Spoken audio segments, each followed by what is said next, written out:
Hello students, greetings to every one of you.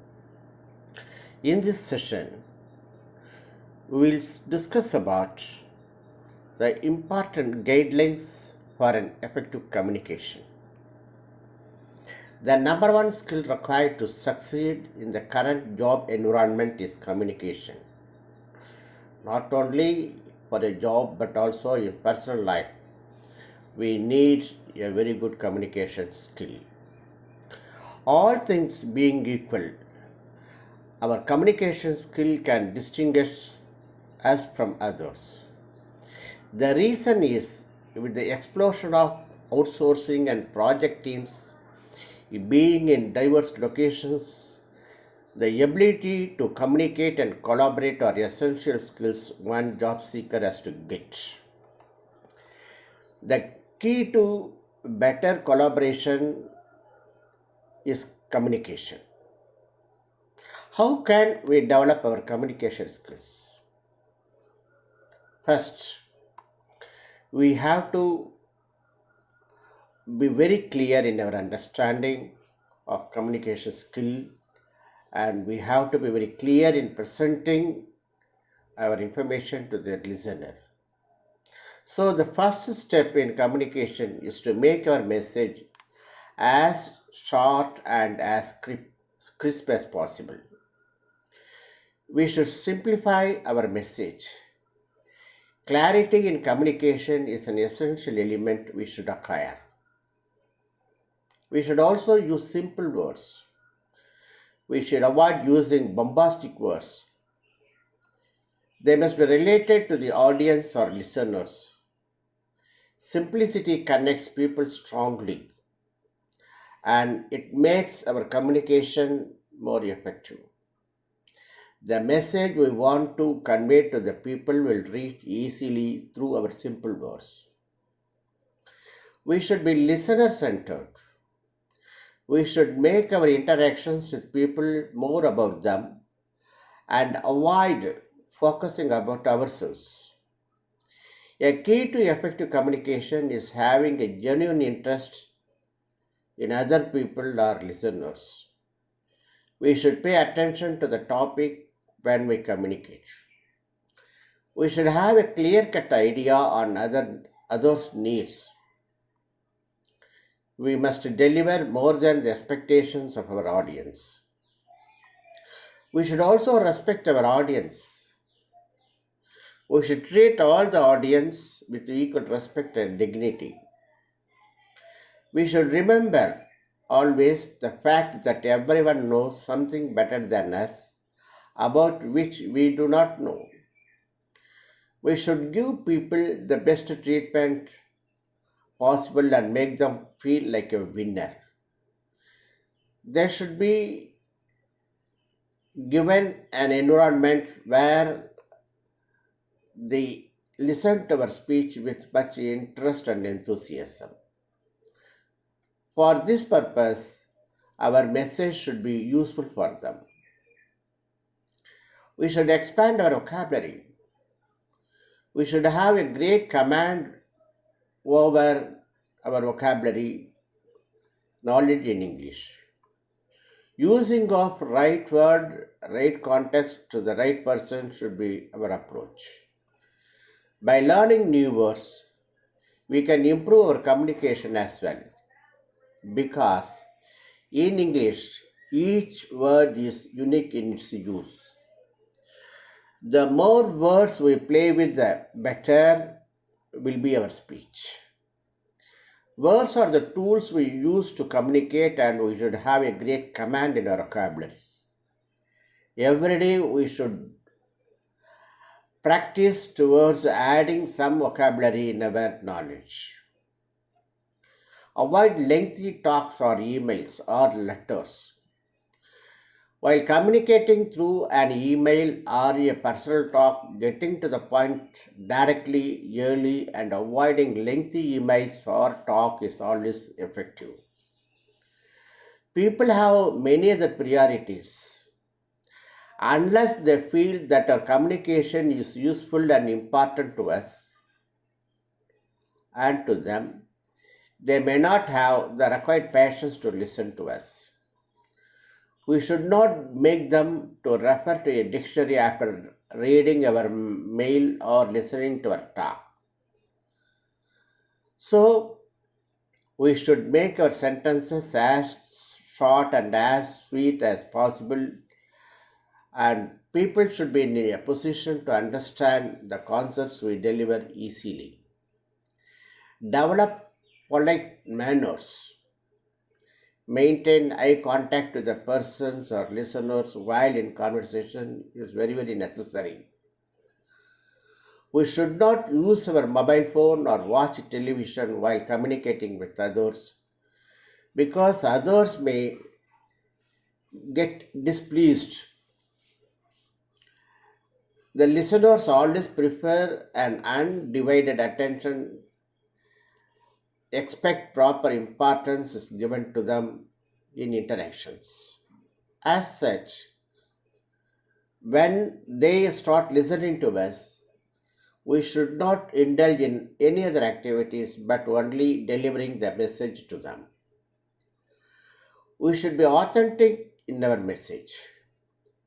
Authenticity is the first step in establishing credibility in our peers. Credibility is very, very important. It develops the trustworthiness of our message. This also helps breaking down the barriers in communication. Another key is to become audience oriented. It is always better to ask leading questions to understand the taste and interests of our audience. Credibility does indeed precede great communication. We should believe in what we say and we should provide authentic information only. And we should have proper documents for this also. We should have a call to action. As we communicate, we should remember that all communication should result in a measurable action. If we don't have a clear result in mind, the audience will not be interested to listen to us. There should be something new for the audience to listen to us, and they should become more knowledgeable after having listened to our talk or speech. We should always try to inspire and motivate the listeners. The purpose of communication is to inspire and motivate people through our speech by providing them some useful informations. Words are the best tools to empower people to better their vision about their life. We should use positive words to bring out the best in the audience. It is very, very important in aligning our words with deeds. There should be no gap between our speech and practice or action. The point is, our deeds should go with our words. We should draw the attention of the audience by delivering our message with enthusiasm, patience, and self confidence. Reviewing ourselves after delivery of the message is also equally important. Honestly, we should self evaluate our communication, which results on a regular basis and adjustment style of communication. It will make our communication even better in the subsequent speeches. We should prepare well before giving any speech or meeting or presentation. Rehearsal before a mirror can do miraculous effects and it will improve the communication and it will also bring about more effectiveness in our communication.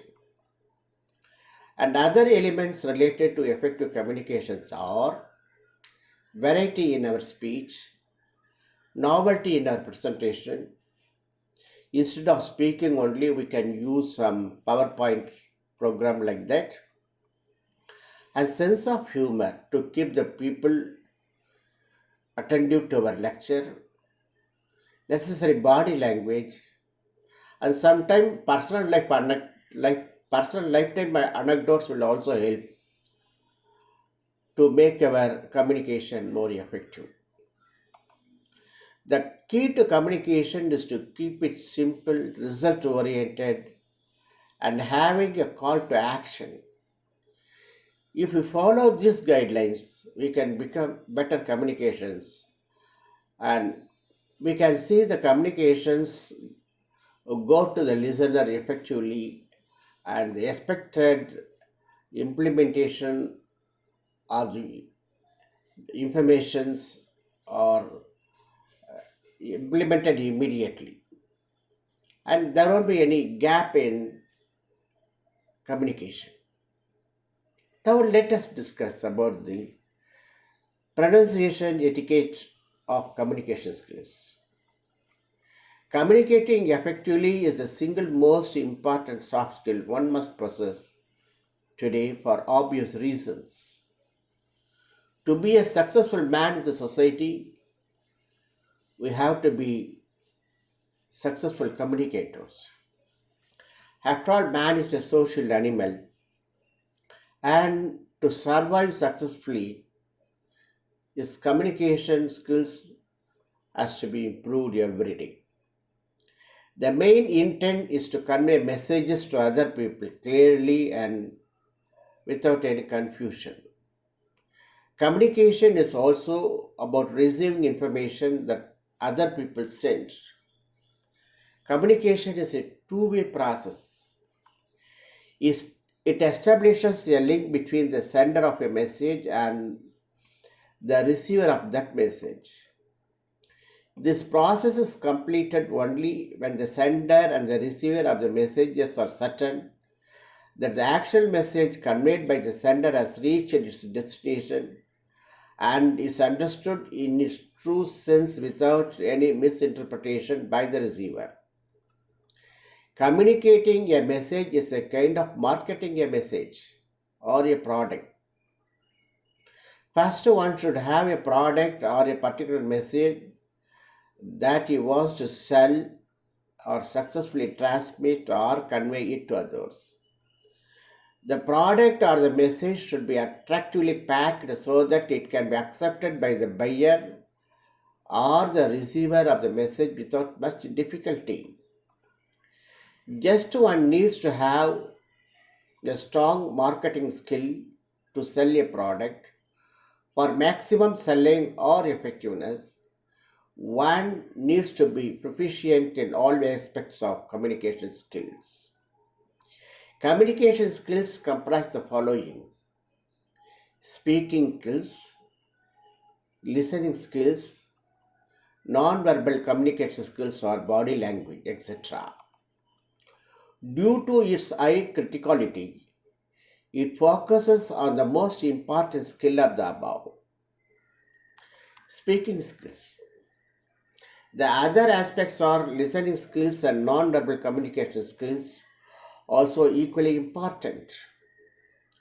Communication is a two-way process.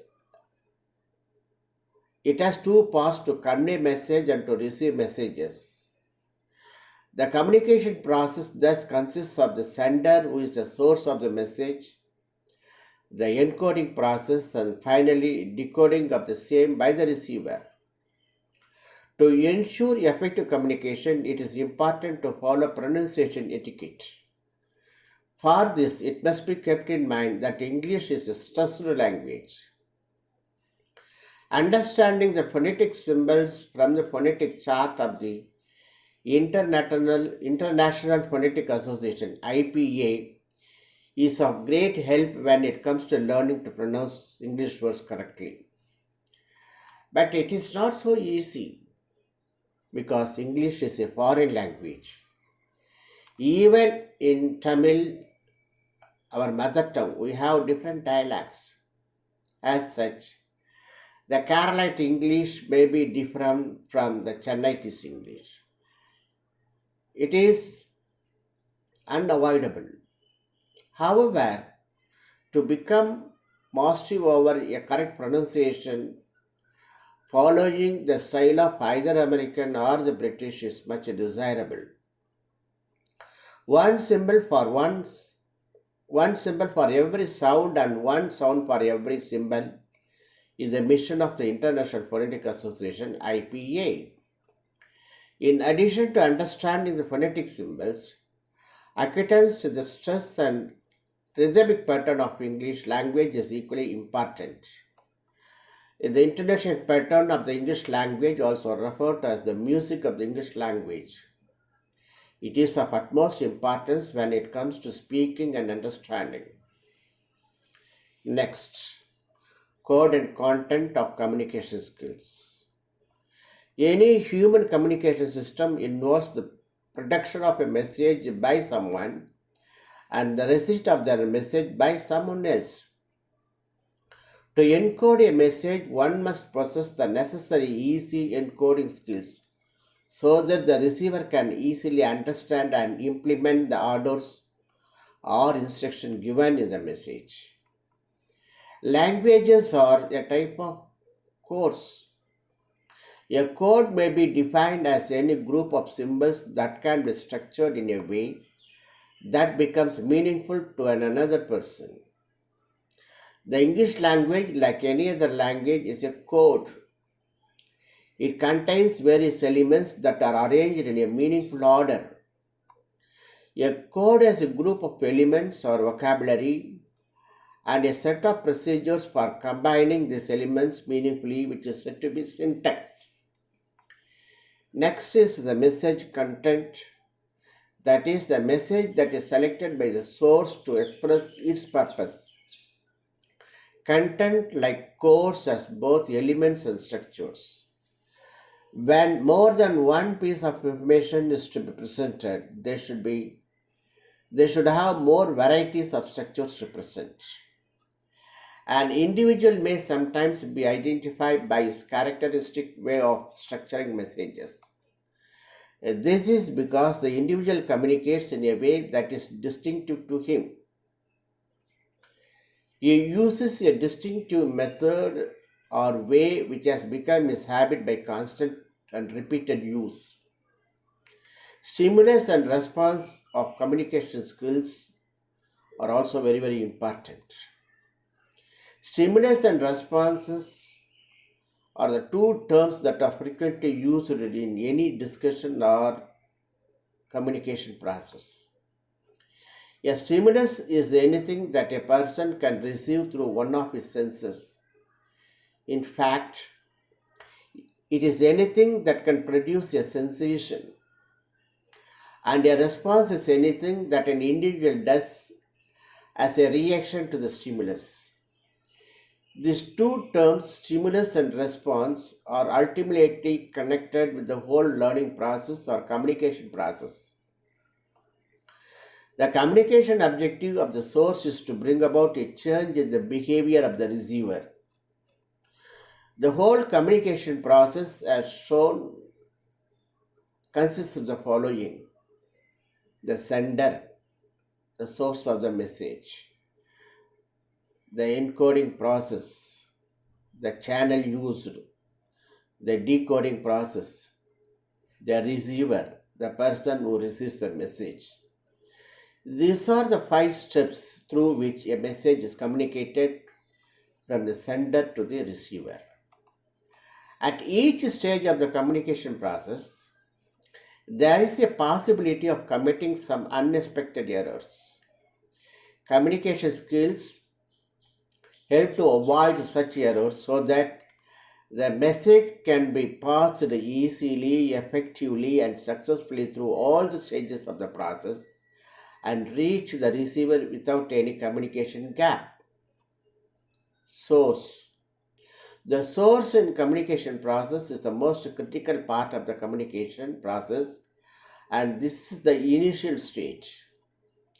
The message has to be planned and prepared for features including articulation, clarity, amplitude, modulation, pauses, and pitch.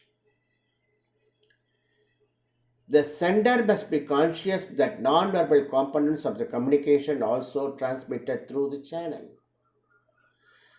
The source of the message has great responsibility. The sender should have an idea about the receiver. It may also be it may be also that he wants to convey his message to a group of persons sometimes. Finally, at the end of the communication, he must satisfy himself that the intent of the communication has been met out successfully. The encoding process. As the language is a code, the encoding process is of vital importance. What the sender wants to convey must be encoded correctly and properly. You must have a good vocabulary and good knowledge of grammar and syntax. Any flaw might distort the meaning of the message you want to convey. The channel. Messages are conveyed through various channels. Any written communication, such as emails, organization memos, and formal letters, are examples of channels. Face to face meetings, video conferencing, telephonic conversations, and team viewer communication, webcast, etc., are different communication channels. Next comes the decoding process. Just as successful encoding is a skill, so is successful decoding. Here, the person decoding the message through a particular channel, such as a letter, an email, or telephonic message, etc., must be capable of understanding that message properly and correctly. To achieve this end, you must have enough knowledge and skill to understand that message. Receiver. The receiver is the person who is receiving the message. You should be prepared for implementing the message, which is possible only when he understands the message properly and correctly, and in the perception of the sender. Visual reaction to a message it takes on the role of a sender and response. At other times, the receiver of the message may show his visual reaction to the message through non-verbal communication. But it is not possible in the case of written communication, where immediate feedback is not possible. When we talk about speaking skills, Pandit Jawaharlal Nehru says that English is India's window to the modern world, and it is accepted by almost all of us. Speaking skill is an essential element of communication skill. The other skills are listening, reading, and writing. English is the only window through which we can appreciate the progress being made around the world in different domains such as science, technology, economics, etc. Yes, a good knowledge of English, computer skills, and soft skills in our communication will be added advantages in making our discussions and communications more effective. However, one problem is that we are poor in English. Although English is an official language in India, not everyone speaks it correctly because it is a foreign language and our curriculum system does not provide ample opportunities to learn correct English. We have the form of functional English teaching only in schools, and formal English teaching will do better than the functional English teaching. There are strong variances and a heavy bias of local accents that don't facilitate effective communication in the workplace. People from different places of the country speak different accents. They don't follow the same pronunciation.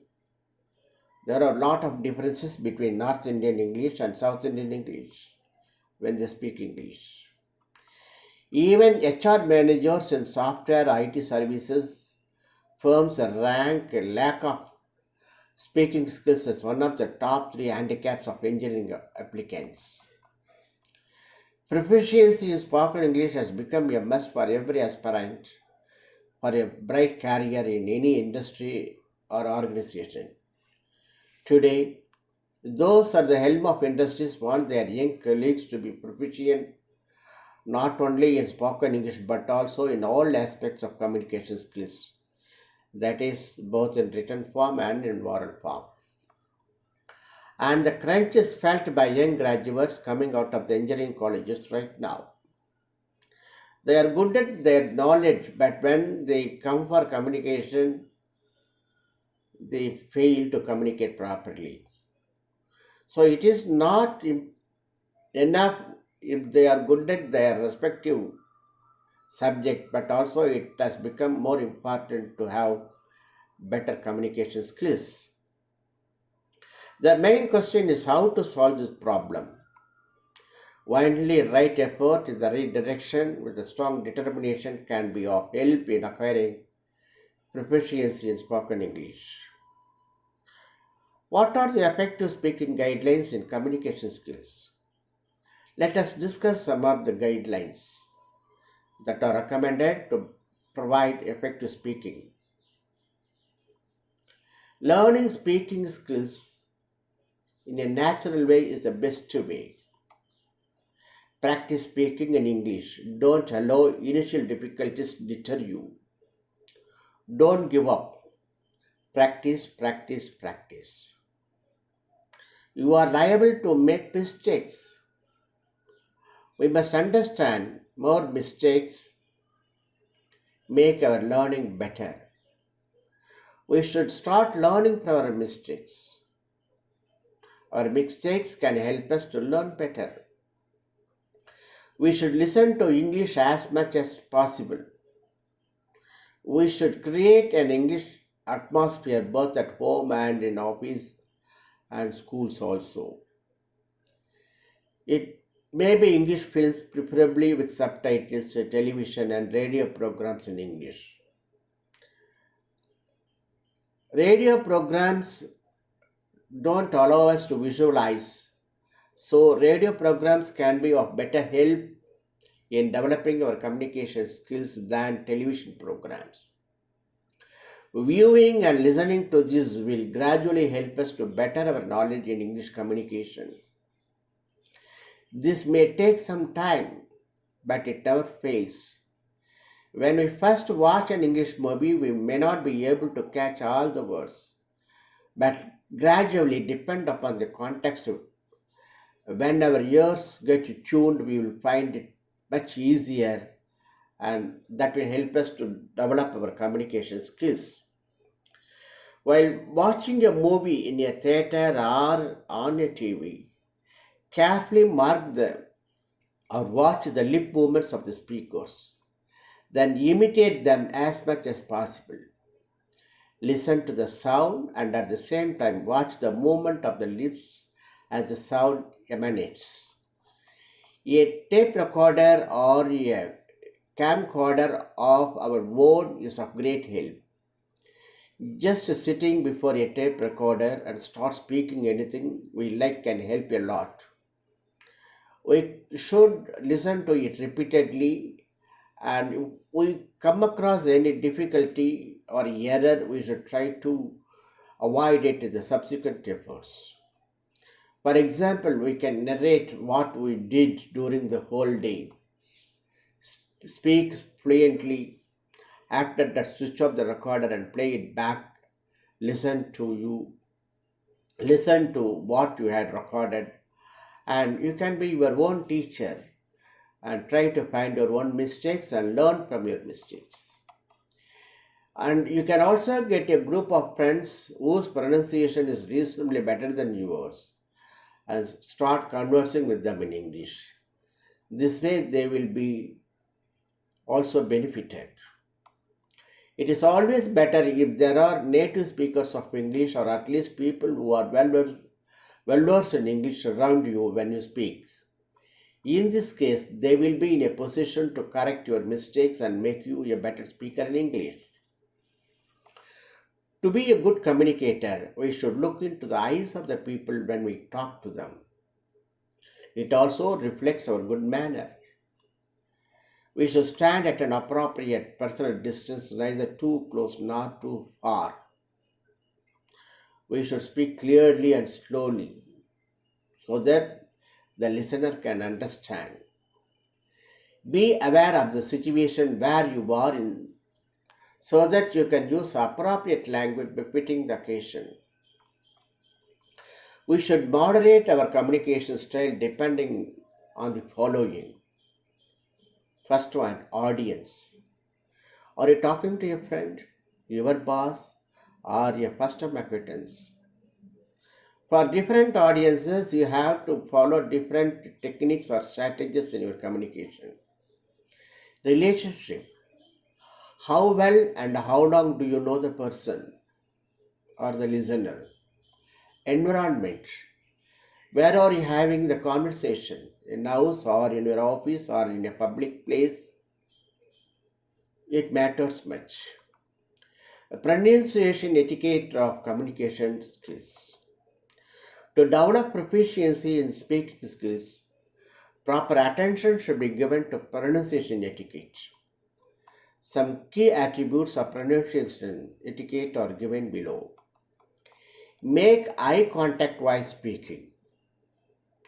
This will not only give you confidence but also will inspire others to listen to you. Try to make your voice with reasonable sound, speed, pleasing, and soft as much as possible. Don't speak in a monotonous voice. This might have a boring or a negative effect on the audience. Change the modulation of your voice occasionally. Even if you feel nervous, never show it off to the audience. Just to slow down your speech and remain calm and conclude your speech as early as possible. Don't fumble, speak clearly. Use words the meanings of which you are absolutely clear to you. Don't use the words for which you do not know the meaning. This might save you from any embarrassment later. Use proper body language to show your interest in the ongoing conversation. At the end of the conversation, don't forget the customary etiquette of thanking the audience for listening to you patiently. All through the duration of a conversation, never do the following. Think in your mother tongue what you want to say, then mentally translate it into English and finally speak in English. This spoils the flow of your speech, and this will also make you fumble in presenting your dialogue. So always try to think in English language and speak. Phonetics and communication skills. The fastest way of learning how to speak the language fluently and correctly is to have a clear idea of English phonetics. Phonetics is the study of speech. It is a study of how the sounds of the speech are produced and how they are used while speaking. It also tells how we can record sounds with written symbols and how we hear and recognize different sounds. This subject might be quite complex to some, but we can overcome the difficulties by constant practice. For this, phonetic transcription will be of great help. Initially, you may find it difficult, gradually, you may become experts because practice maketh a man perfect. And it holds good in this case also. We will explain some elementary terms such as syllables, stress, and the intonation pattern of the English language, which forms the basis of phonetics. Along with the above, knowledge of phonetic symbols would be of great help in improving one's speaking skills. Phonetic chart. When it comes to learning to pronounce English words correctly, we can find the correct pronunciation of words in any dictionary, but it is given in the phonetic transcription after each word. By repeatedly going through a very good dictionary, we can get a very good mastery over the phonetic transcription. So, if we are not acquainted with the phonetic alphabet, it would not be possible for us to know the correct pronunciation. Knowledge of phonetic transcription enables a learner to get precise information on pronunciation just with the help of a dictionary. This is even more necessary because the spelling of the English language is irregular. That is, the spelling and thousands of words do not always match.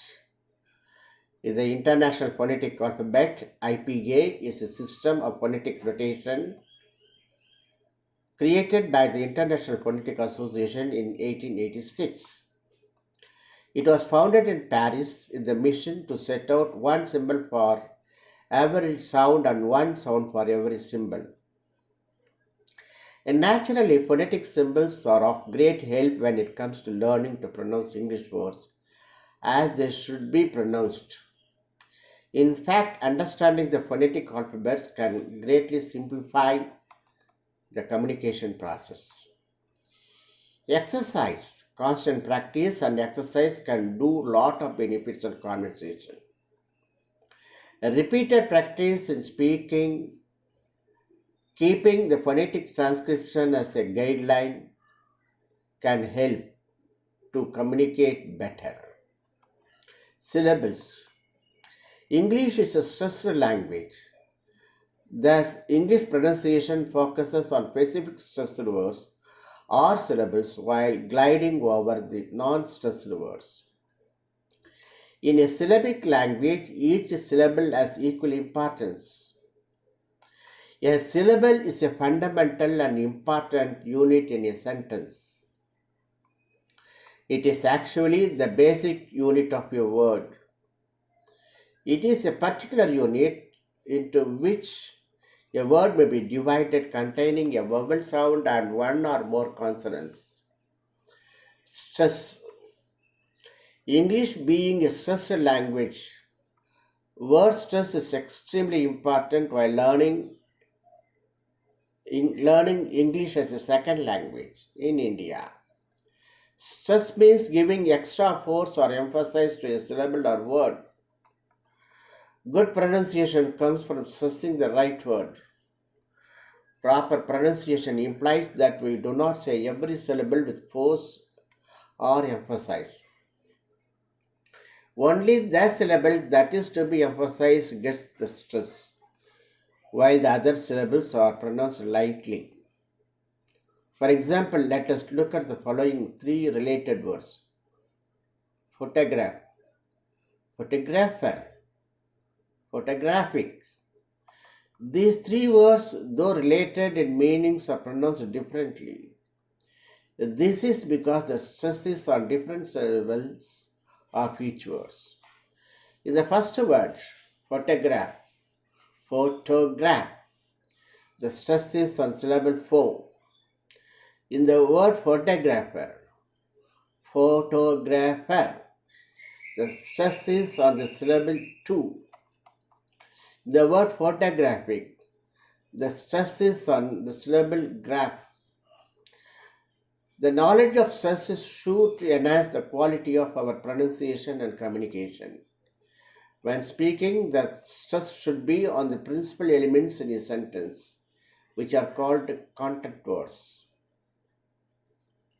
or the content words. The speaker can quickly glide over the less important words called function words.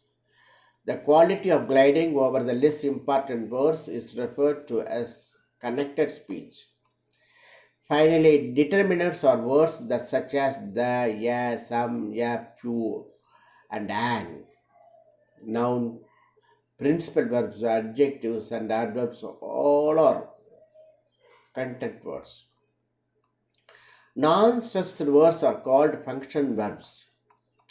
However, it is important to note that the stress pattern is not always fixed. There are many two-syllable words, for example, with identical spelling, which are different from each other in stress placement. This is mainly because the same word may be used as a noun, adjective, or a verb. When the word is used as a verb, the stress on or the accent is on the second syllable. But if the same is used as a noun or adjective, the stress or accent will be on the first syllable. Accent. In addition to stress, another important aspect to be considered is the rhythmic pattern of the English language. Accent is the vocal stress or emphasis given to a particular syllable or a word. Knowing when and where to put the accent mark in the syllable and words is very important for pronouncing a word correctly.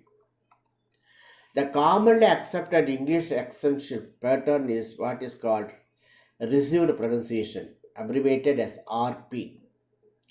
Now, a particular type of accent is widely used by the news readers and announcers on BBC and independent television's broadcasting channels. It has come to be known as BBC pronunciation. However, it has to be remembered that there are many different accents in England and they are not inferior to BBC pronunciation. The next one is rhythm. Rhythm is just a regular repeated pattern of sounds. English speech has a rhythm that allows us to divide into more or less equal intervals of time called feet. English is a very rhythmic language. The key to pronouncing English clearly, naturally, and fluently is rhythm. The next one is intonation. Stress and accent play a very important role in intonation, which may be termed the music of language. It is termed as the music of language. Intonation is a name given to what is called sentence stress. Some long sentences contain a regular pattern of stressed and unstressed words. While speaking, the voice tends to rise and fall or remain flat depending on the situation or depending on the mood of the speaker or listener. Those whose mother tongue is not English and who have a different intonation pattern may find it difficult to clearly understand English when spoken by a native speaker of English. Tone, which is the movement or level of speech that is used, forms the central part of intonation. When we are engaged in normal speaking, the tone and pitch of our voice constantly changes depending on our mood to express what we just mean to say. Here, the pitch of voice says a lot.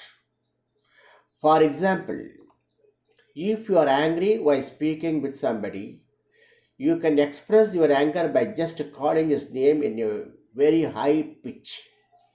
The same sentence can be said in different ways, which would indicate whether the speaker is angry or happy or grateful or just indifferent.